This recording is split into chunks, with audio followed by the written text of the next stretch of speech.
I do like to take time and see how the national media talks about Ohio State in the spring. I think it's pretty fascinating. Obviously, like Ohio State is a huge beat, so like people who like listen to Ohio State stuff, like a lot of times like know more than these guys. But I do get curious to see if they try to talk with any kind of substance, or if it's like an attempt to maybe like drive interactions and clicks, which we do see from a lot of like national media. So here is not a hate watch, but not a love watch, just a curious watch. 10, JD, because there's one player I think through all the spring footage we've been getting that just really is catching my eye, and it's Ohio State wide receiver Chris Henry Jr. You see the videos of him running around. It's not much yet. Ohio State just got started, but you're already seeing some people out of Columbus say, this guy's moving different. He looks different. Him and Jeremiah Smith together is going to be a problem. You're already getting all of that right now. So I want to ask you, JD, what do you think the ceiling is, or what do you expect out of Chris Henry Jr., just given the fact that Malachi Toney last year, true freshman, extreme amount of pop. Jeremiah Smith, who is now the one like under his wing. Yeah. He had the blueprint clearly for having a successful freshman season as a wide receiver. It seems like these kids are just transitioning so fast to being good early. He seems like the top candidate to be the guy this year that's a potential freshman breakout receiver. What do you expect from Chris Henry? What do you think the ceiling is in that offense? This is a segment that they could have written and done and recorded probably like a month before, spring practice started, and just like ignored everything else. Because like obviously like, there's talk about around Ohio State, like the freshman that's probably gonna make the most impact is Legend Bay, is what people think. Who knows? Not me. I don't know. But Chris Henry Jr. is the famous like hot button fun thing. But I do think he's closer to Marv in a sense where I don't know how much we'll see him as a freshman, or we could see him in blowouts. And then maybe at the end of the year see him a little bit more. But to me, I'm curious and keeping a close eye on him. But it's funny just to go through and listen a little bit. Offense with him, Jeremiah Smith, and Julian Sayin. What I want to say is I think he could be wide receiver 2 for Ohio State. And that's tricky. Ooh, does he know more than Brandon Anderson and Jeremiah Smith? Right? He's like, Ryan Day called this the deepest room. So he's saying he thinks he could be number 2. Is he saying that because he's not well studied with the transfers? Or is he that high on Chris Henry, right? Because you have Brandon Inniss in there as well. I think Ryan Day said the other day it's the deepest the Ohio State wide receiver room has been in some time. That's crazy. At a place like Ohio State, if he's saying that, that's absurdity. So Jeremiah Smith is obviously wide receiver 1, but thinking about this situation with Henry and Ohio State, yes, he's a true freshman, but to what you just said a second ago, Malachi Toney last year, the year before Jeremiah Smith, this just feels like the next, hey, don't overthink it situation in college football. When it comes to true freshmen, wide receivers popping, Chris Henry Jr.'s only variable we're looking at is the fact that he's a freshman. Yeah. Because proven quarterback, another true wide receiver 1. Crazy build, dude. That can take some pressure off of the young buck early. I'm not going to ask a ton of him when it comes to him being a guy where you have to have a certain level of production early on in his career. Physically developed, going over from modern day high school in Southern California. There's so many things that. This shit right here is fucking absurd, dude. You like about Chris Henry Jr. going into his freshman year at Ohio State, to where it just becomes a matter of, hey, Chris Henry, how much can you eat early on at Ohio State? How ready are you for the full plate? I think he's going to be awesome as a true freshman. I don't think it'll be a big acclimation period for number 15 in Columbus, man. Yeah, the build, he's clearly there. Like he looks the part for sure. I'm more curious to get more footage of their route running, see what their skill set really looks like, matched up against a defense that's year after year now. This feels uncomfortable, man. JD, I don't know if he's trained for like 2-person shows or like really feels comfortable on that front. He looks more comfortable than him, but this energy feels a little bit off. No one's even actually asking or answering questions. They're kind of just like giving their stale statements, honestly trying to get a clip for social media. One of the best in college football. And I think the fact that he is going to be sharpening iron in Columbus, going up against great cornerbacks, the fact that if he is the wide receiver 2, 3, whatever it is, when he's on the field, Jeremiah Smith is going to attract attention. So that's going to give him some more opportunities as well. The big question I have outside of the skill set he's bringing to the table is the Hartline effect of it all. Because very quietly, Brian Hartline now out of the picture there, and he has been kind of the one that's gotten the most credit as far as being able to develop these guys and bring the talent in. My question is, without Brian Hartline, how is his development? Is he ready to play as fast as a Jeremiah Smith was, as fast as Marvin Harrison Jr. was, those kind of guys? So everything took Marv a year, man. Looks the part. It's very exciting to think that there could be a Jeremiah Smith kind of 2.0 waiting in the wings right now, which is crazy. Never do that to the kid. Holy shit. Jeremiah Smith 2.0. I'd say end up with fucking Zach Harrison's. But yeah, curious to see if they can still develop the receiver position at the same clip and see how his skill set maybe differs from the guys in that room, because that's always, I feel like, the best wide receiver rooms we get at Ohio State, when you have almost a basketball team where you have point guard kind of skill set, a smaller slot that can operate like a JSN, you have a bigger target out wide, you have a burner. Like, to me, if he brings different things to the table as well as Jeremiah, that's when all of a sudden the ceiling of his offense is hitting what it hits. And then what Ryan Day said is maybe true, that this isn't the most talented room. I'm not believing that right now. I think the track record and the amount of rooms he's stacked up to. Didn't say most talented. Words are important, especially when you're in a words business. He said the deepest. It's the deepest we've had in a while. Now, a while could be 3 years, could be 4 years, could be 5 years. He didn't say they were the most talented. He didn't say that. Together, I think it's a little too early to be saying that, Ryan Day. I appreciate you giving your receivers that good faith. Let's bring prop from Ryan Day. No Heartline plus the production. You just can't say that right now because we've had so many other years where the production's been there. But really excited about that receiver room per usual. Just what you can do in the red zone alone with Chris Henry Jr., with Jeremiah Smith, with the tight end room, with what you mentioned, guys in the slot like Brandon Ennis. There's so many ways they can get you when that field condenses. And I think the exciting thing, too, what you just spoke to a second ago of the no Heartline effect, if Chris Henry Jr. shows up and has success year one, like I think we all expect him to have, at that point in time, you don't take any shine off of Brian Hartline's name, but you do look at Ryan Day and say, okay, you were the common denominator then across all those offenses. Like your offensive passing game, which has been the constant since, he's been the head coach there. That's what we look at. 2018, 2017, good passing attacks. 2018, historic passing attack. Rooms by Zach, and then obviously Heartline took over. I don't know, dude. I think that most people believe that this goes as Ryan Day's passing offense goes. Okay, and give maybe a little bit more credit and respect to over the course of these last couple of just ridiculous wide receiver rooms that Ohio State's had. Because Chris Henry Jr. not decommitted, but like took a second on Sunday day and said, okay, who else is in the Chris Henry Jr. sweepstakes here? Should be noted. Should be fun. Yeah, and if last thing, if it doesn't, if it's a little choppy to start, if against Texas the offense is sputtering a little bit, the passing game, all of a sudden it's like, okay, Arthur Smith plus the Heartline out of the picture. I think there's going to be a microscope on that from sure out of Columbus. So I think the expectation. Yeah, because the passing offense was so electric and dynamic last year against Texas. Are high in meeting them, you expect, but there's a little room for new offensive coordinator, younger receiver room. We'll see. There could be a little bit of growing pains, and I'm curious how that would go over as well. Coordinator, younger receiver. It's not a younger receiver room. I think that's important. This is what you get lost when you go like national, because a lot of these guys like phone it in, read the cliff notes, and also On3's a recruiting service. So for them, it's really important to like pump up a guy that's like their 5-star all everything. This receiver room might be the oldest in the Ryan Day era. I mean, they have Kyle Parker, they have McCune, they have Jeremiah Smith, and they have Brandon Ennis. Brandon Ennis is a fourth-year senior.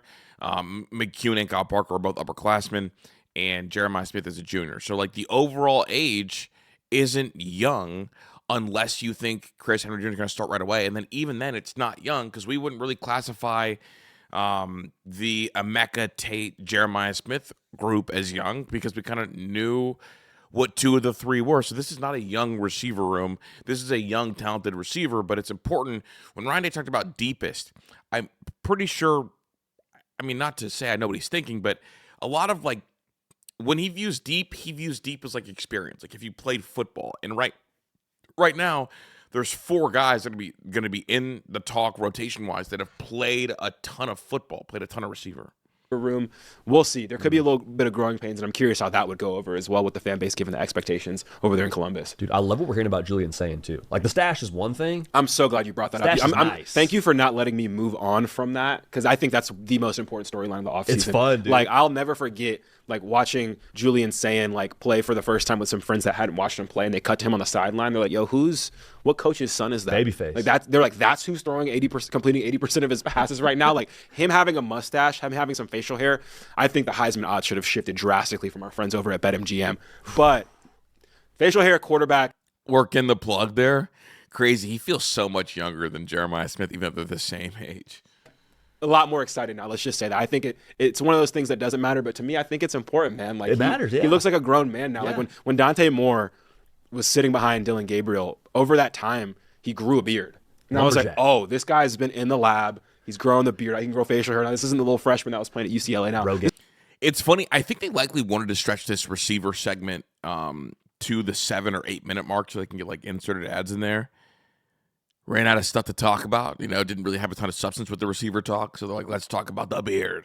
He's a grown man. Yeah. So Julian Sayin, I expect grown man football from him this year. So any gap that's bridged between the difference in coordinators and whoever went to the NFL this year, I think can be made up with Julian Sayin having some facial hair. And we sort of, you're like, we're kind of tongue in cheek talking about the facial hair, but it's kind of right in line with what we've been asking from Julian Sayin and what has been said about Julian Sayin over the course of this offseason. You're seeing stuff on social media from people that are at practice in the Woody Hayes during spring ball talking about Julian Sayin as taking more of a command of the team. Apparently at second spring practice, he addressed the team and gave a speech before they started spring ball or maybe it was before they wrapped up their second spring practice. It was before. Good research, JD. Good search. And his whole messaging within that speech from people that were in that building said it's about being a dog. Like, go out, be a dog today here at Ohio State. And I'm like, my starting quarterback who's now growing facial hair, talking to everybody else in this building saying, go be a dog, when we came up short against Miami because Miami was more dog than we were in that game. I love that. I love the way it trends in during spring ball, I love it. If he goes back to the Heisman ceremony this year, even if last year, I think he would have gotten his respect if he had facial hair. I think him sitting at that podium and not getting the attention he deserved. If he has facial hair, you respect your elders. He would be looked as more of an elder statement, and he would have had more people probably asking him questions. But it all changes this year, Jules. I believe in you a lot more. Let's just say that. Dude, the Fitzmagic beard, dude. You just keep throwing it. Hey, baby steps. Keep baby steps. Yeah. I'm happy he's trending in the right direction. But Fascinating. I do want What's to. the latest intel out of Columbus, Ohio? All right, last year in the college football playoff, you check the odds over at BetMGM, they were favored to win the national championship. Look what they have on this roster. I know you lose a lot of pieces. I already watched this video. Sorry, guys. let's go to the Big Ten, JD, because there's one player I think through all of the spring. As I See what RJ's talking about, man. Dude, I think about RJ all the time when I think about my own career path and career journey, like how I want to be viewed optically, and not that I am of that caliber, of that size. I do value my ability to be on a microphone, but again, I just get really curious about how people talk about Ohio State nationally that aren't in the room and around every day. I have been talking quite a bit about just what you can expect from legend Bay at Ohio State. Another guy that is turning heads is wide receiver Chris Henry. And I think when we talk about Chris Henry, we need to talk about the wide receiving group that is ridiculous. So I want to talk about Chris Henry a little bit apart from preseason spring football, more about just what he could bring to what I think is going to be a really fun Ohio State offense to watch in 2026. What's up? As crazy as this is going to sound, I do think RJ Young is more well-versed in roster construction, and I think he does more studying instead of more mailing in. I do worry that JD Pickell mails it in more, just talks about the things that are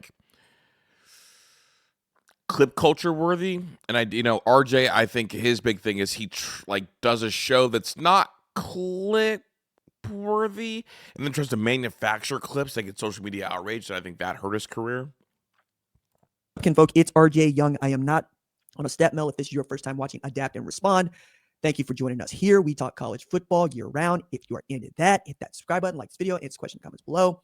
What do you think Chris Henry will do for yardage, for catches, and for TDs in 2026? Because it dawned on me. Little algo note, ask for stats, just earlier today that the Buckeyes will have an opportunity to run Jeremiah Smith, Brandon Ennis, and Chris Henry at the same time with a quarterback in Julian Sayin that could be as lethal and as fun as any Ohio State offense that we've ever seen with Ryan Day. And to put this into perspective, Jeremiah Smith is the best football player in the country. He's big, he's fast, he's strong, he can make every catch, and he is a nightmare to cover. Enter a 6'5", 230-pound wide receiver with the frame, the ability to be a bona fide X player on the perimeter, making those catches that move the sticks, in addition to a guy in Jeremiah Smith that can take the top off the defense anytime he wants. The concepts that you can run with this kind I don't want to relegate Jeremiah Smith to a deep threat. That's the man. of a duo, That's the real X. to say nothing of what Brandon Ennis might be doing on the other side of the field, tickle me as a guy who loves to look at offenses and loves to look at play calls and find a mismatch and exploit the hell out of it. The scissors routes you can run, the out and ups, the double moves, the dagger concepts, like it's all there for you. You could generally just isolate one side of the football field if you're Julian Sayin and just throw it over there and probably win 9 out of 10 times because both of your wide receivers are going to be better than the cornerbacks they're facing. They just got that much more talent. And that's what Ohio State has done better than almost anybody in the Ryan Day era. They are so good at getting players that are just better than the guys across the line of scrimmage. You hear it's not X's and O's, it's Jimmy's and Joe's all the time. My favorite phrase, man. But when you look at the Buckeyes, I do think it's both, though. And you see the wide receiving core and you see the opposing secondary, it's really, really difficult to whiteboard a defense that doesn't have to compensate for the weaknesses of at least one, if not two players in the secondary all the time because of what these wide receivers can do to you. They can body you, they can block, they can outrun you. Their route running is precise and they work it. Now, this is really going to be, I think, a referendum on Cortez Hankton more than it is going to be a referendum on Chris Henry Jr. I'm so fucking broken that I say his name wrong in my head every time, dude. Tankerton. Because Cortez Hankton is replacing Brian Hartline. And Brian Hartline's wide receiver resume is pristine, and it will remain pristine as long as he's associated with Ohio State, what he's done there. All he did was recruit the best and develop them into better. You can say that with Jeremiah Smith. You can say that with Marvin Harrison Jr. You can say that in Emeka Egbuka. You keep going. I realize that there are some people that don't want to give him credit for Garrett Wilson and Chris Olave. Okay, sure. But they were the first two guys to go in the first round of the NFL draft since Anthony Gonzalez and Ted Ginn Jr. before them, and the wide receiving coach at the time is Brian Hartline. And it wasn't I think people take ip with the who recruited them, right? Like who recruited those two. I think is it right? Obviously Brian Hartline gets credit for developing those guys. But it's about the recruitment, I think, is the other part of it. Is that do RJ and Zach have beef? Is that a slight poke at Zach? Fluke, right? Think about what Marvin Harrison Jr. did at Ohio State. And a lot of the draft stuff has to do with offense run. Obviously, Michael Thomas was good enough and should have been a first rounder, but it's the offense didn't change until you got a play caller and a quarterback that allowed it to change. It allowed there to be first round receivers. Even until he got to be the one, really. And when he was the one, he was the offense. Kyle McCord was basically throwing the ball to him if he was throwing the ball. And when he was what Marvin Harrison Jr. did at Ohio State, not even until he got to be the one, really. And when he was the one, he was the offense. Kyle McCord was basically throwing the ball to him if he was throwing the ball. Emeka. That's just wild. And this is before you get Jeremiah Smith in there, right? Emeka was good with, Emeka and Marv went yard for yard as their first year starting, and then obviously Emeka was really good that second year. Now was he as good as Marv? No. Never mind what you're going to be able to do with Legend Bay and concepts, and Bo Jack's going to be better in that year too. It's just much more fun. Now, are you going to have to get better at running the football? Yes. Are people going to try to take away your wide receivers by backing off the coverage? Absolutely. But as soon as they bite or you find them in man-to-man, you're going to have guys like Chris Henry Jr. who can make that play. It's been some time since I can remember a big, long wide receiver at Ohio State with these sorts of dimensions. But it also is a recent occurrence that Ohio State has become wide receiver U. People forget, Ohio State run the football. That's what they did. That's before Ryan Day. You were running the football in the I formation, or you were running in basketball on grass with Urban Meyer. It's only here in the last decade that we've seen the Buckeyes air the ball out. Dwayne Haskins, Justin Fields, right? C.J. Stroud, Kyle McCord, Will Howard, and now to Julian Sayin. It feels so criminal to even mention Kyle McCord to that group of people. It's it's the fucking dragon meme, and then the little smiling goofy dragon. It's getting to be a lot more fun to watch them because they air the ball out. Now even though last year was not fun to watch, I'll fucking say it. Last year was not fun at all to watch. Tried to go away from airing it out and trying to outscore people last year because they're trying to conserve the players for the long season, meaning play the least amount of football you can while getting to the playoffs, and that can work. But when you've got these kind of players, I think you're going to see more of what they did when Chip Kelly finally had his come to Jesus moment after the loss to Oregon. We're just going to throw the ball to Jeremiah Smith, and he got away from that against Michigan and went back to it against Oregon, and it works. So that's the starter right there for me. If I'm Arthur Smith, I know I want to run the football. I know that's what I'm brought in to do. But the guy that gets your offense up and going is 4. And if you can take a guy like Chris Henry Jr. and have him out there lying in wait, cancel Christmas. It's over. It feels like we're going to find out just how good this dude is much later than sooner, mostly because you're going to use every bit of Jeremiah Smith that you possibly can this final year. And Chris Henry is not supposed to be anything close to anything other than the 3 until next year, right? When he probably becomes a 1. But for now, I'd have to throw him out there. I'd have to see what he has, especially with Mylan Graham and Quincy Porter Jr. going to Notre Dame.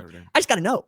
And if it is something that we can build on, right? If it's a guy that can go for, let's say, 50 catches, 700 yards, 7 TDs, that's a solid true freshman year.